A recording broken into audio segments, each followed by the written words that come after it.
At the paperless SMSF Auditor, we use interactive checklists which you can download from our site. We're also happy to build new checklists that are specifically suited to your business. We program extensively with Acrobat, so it's not difficult for us to do.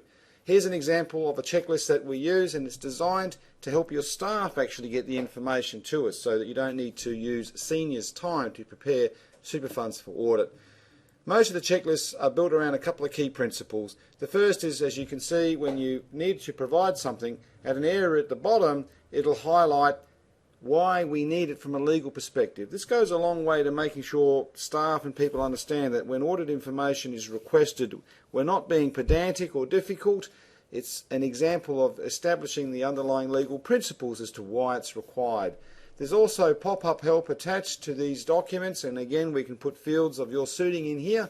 What's happening here is if you are giving us an audit for the second year, we've done it for the second time, then in effect you don't need to provide us, for example, with a copy of the trust deed because we should have it from the year before. And this again helps staff work with and decide what needs to be uploaded. And then there's check boxes and areas that you can type.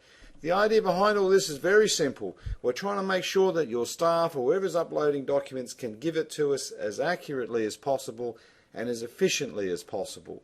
The whole site is driven by this checklist system to help you make sure you upload correctly. If you want any information about how to use these forms, or if you want us to design some forms for you, give us a call. Happy to take you through some of the issues involved.